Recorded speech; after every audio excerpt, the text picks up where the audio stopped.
եւ այսպես Ամերիկայի Միացյալ Նահանգները դուրս են գալիս Ուկրաինայից։ Ինչ են մտածում այս ամենի մասին Հայաստանի Հանրապետության իշխանությունները։ Հարգելի հեռուստադիտողներ, ինչպես դասականներ ասում, говорить правду легко и приятно։ Անցյալ տարվա վերջին մենք ձեզ հետ միասին Alpha News-ի տաղավարում քանիցս քննարկել ենք հետեւյալը, որ եթե Ամերիկայի Միացյալ Նահանգների նախագահական ընտրություններում հաղթի Դոնալդ Տրամպը, ապա կա շատ մեծ հավանականություն, որ ամերիկյան կողմը դուրս է գալու ուկրաինական ճգնաժամից, որովհետև Դոնալդ Տրամպի քաղաքական, տնտեսական եւ աշխարհաքաղաքական ծրագրերը կապ չունեն ուկրաինական ճգնաժամի հետ, իրենք աշխարհի այլ հատվածում են կենտրոնացնելու իրենց ուշադրությունը։ Երբ որ այս տարվա տարեսկզբին Պենտագոնի նոր ղեկավար Պիթ Հեքսեթը ասում էր, որ Ամերիկայի Միացյալ Նահանգների համար անվտանգային տեսանկյունից առաջնահերթությունը ոչ թե Եվրոպան է, ՆԱՏՕ-ն կամ ուկրաինական ճգնաժամը, այլ առաջնահերթությունն է սեփական սահմանների պահպանումը եւ Չինաստանին զսպումը, նույնիսկ դրանից հետո շատերը չհասկացան, թե ինչ է կատարվում եւ թե ինչպես է փուլ առ փուլ Վաշինգտոնը դուրս գալու ուկրաինական ճգնաժամից, բայց վերջին մի քանի օրերի ընթացքում ակտիվ բանակցային գործընթացից հետո Ամերիկայի Միացյալ Նահանգների եւ Ռուսաստանի Դաշնության միջև մենք տեսնում ենք ամերիկյան բարձրաստիճան պաշտոնյաների այնպիսի հայտարարություններ, որոնց միակ տրամաբանական եզրակացությունն այն է, որ Ամերիկայի Միացյալ Նահանգները պատերազմի այս կարևորագույն փուլում դուրս է գալիս ճգնաժամից կամ փորձում է դաշնակցային հարաբերություններ կառուցել հաղթող կողմի հետ։ Ինչի մասին է խոսքը։ Ամերիկայի Միացյալ Նահանգների փոխնախագահ J.D. Vance-ը հայտարարել է, որ եթե կողմերը, այսինքն Ռուսաստանն եւ Ուկրաինան, չընդունեն Ամերիկայի Միացյալ Նահանգների կողմից առաջ քաշած խաղաղության ծրագիրը, խաղաղության պլանը, ապա Ամերիկայի Միացյալ Նահանգները դուրս են գալու բանակցություններից, թողնելով կողմերին միայնակ միմյանց դեմ։ Իհարկե տրամաբանությունը հուշում է, որ Ամերիկայի Միացյալ Նահանգները պարզապես պատասխանատվությունը Ուկրաինայի եւ Ուկրաինայի ճակատագրի համար թողնելու են Եվրոմիությանը։ Բայց J.D. Vance-ը մի փոքր այլ ավելի քաղաքակիրթ կերպով է դա ձևակերպել, իսկ ինչը վերաբերվում է ԱՄՆ պետքարտուղար Մարկո Ռուբիոին, նա շատ ավելի կոպիտ, շատ ավելի կոնկրետ ասել է, որ եթե Վլադիմիր Զելենսկին, եթե ուկրաինական իշխանությունները հրաժարվեն ամերիկյան կողմի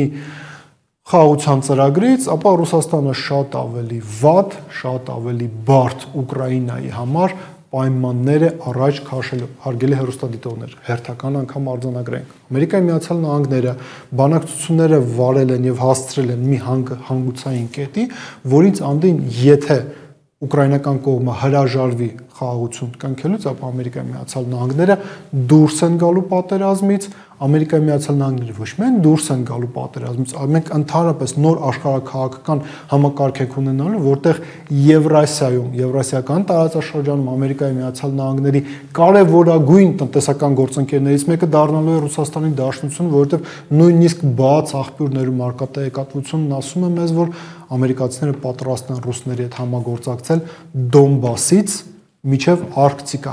Այստեղ արդեն մի շատ կարևոր հարց է ի հայտ գալիս։ Հարգելի հեռուստադիտողներ, եթե Ամերիկայի Միացյալ Նահանգները դադարեցնի իր ակտիվությունը ուկրաինական պատերազմում, ուկրաինական ճակատամարտի թաթերաբեմում, Հայաստանի Հանրապետության իշխանությունները օրինակ սա ոնց են մեկնաբանելու։ Նիկոլ Փաշինյանի ձևակերպումները հիշում եք, չէ՞, հապկի մասին, Ռուսաստանի մասին, երբ որ նա տարբեր առիթներով, տարբեր հարցազրույցներում, տարբեր ելույթներում, տարբեր գագաթաժողովների ժամանակ ասում էր, որ ոչ թե Հայաստանն է դուրս գալիս հապկից, այլ հապկն է դուրս գալիս Ռուսաստանից, այլ հապկն է դուրս գալիս Հայաստանից։ Հիշում եք ինչ էր ասում Արմեն Գրիգորյանը, հիշում եք ինչ էր ասում Ալեն Սիմոնյանը։ Նրանք բոլորը այս տեքստը կրկնում էին, ասում են, որ իրականում դա Ռուսաստանի Դաշնությունն է, դա հապկն է, որ դուրս է գալիս Հայաստանից, դուրս է գալիս տարածաշրջանից։ Հիմա Հայաստանի Հանրապետության իշխանությունները չեն պատրաստվում հայտարարել, որ հարգելի հայրենակիցներ, մենք պետք է հասկանանք, որ իրավիճակը փոխվել է եւ Ամերիկայի Միացյալ Նահանգները դուրս են գալիս Ուկրաինայից եւ դա աշխարհաքաղաքական տեսանկյունից նոր իրավիճակ է մեզ համար ստեղծում։ Ավելին, այստեղ նաեւ շատ մեծ տրամաբանական հարց է ի հայտ գալիս։ Նիկոլ Փաշինյանը իսկապես իր համար բավականին կոմֆորտ իրավիճակում էր գտնվում։ 2022 թվականից սկսած Ռուսաստանի Դաշնությունը ներգրաված է խոշորագույն պատերազմում։ Երևի երկրորդ համաշխարհային պատերազմից հետո սա ամենալայնածավալ պատերազմն է։ Այս պատերազմի ընթացքում Հայաստանի Հանրապետության իշխանությունները իրենց համար պատմական հնարավորությունների պատուհան էին տեսնում հնարավոր բոլոր քայլերը իրականացնելու ոչ միայն Ռուսաստանին տարածաշրջանից հանելու, այլ նաև Հայաստանը թուրքական աշխարհին ինտեգրելու համար։ Եվ այստեղ տրամաբանական հարց է առաջանում, իսկ Նիկոլ Փաշինյանը, Ալեն Սիմոնյանը, Արմեն Գրիգորյանը եւ ԿՊԱ-ական իշխանության այլ ներկայացուցիչներ իրենք պատրաստ են նոր Ռուսաստանի հետ համագործակցությանը։ Նոր Ռուսաստանը, օրինակ, ընդհանրապես այս մարդկանց հետ կցանկանա ինչ-որ համագործակցության մակարդակ հաստատել, թե այնուամենայնիվ Հայաստանին անհրաժեշտ է ներկայանալ նոր բանակցողով, նոր ղեկավարով, ով Ռուսաստանում եւ առհասարակ մեր տարածաշրջանում ընդունելի եւ վստահելի կերպար լինի։ Մտածեք այդ մասին։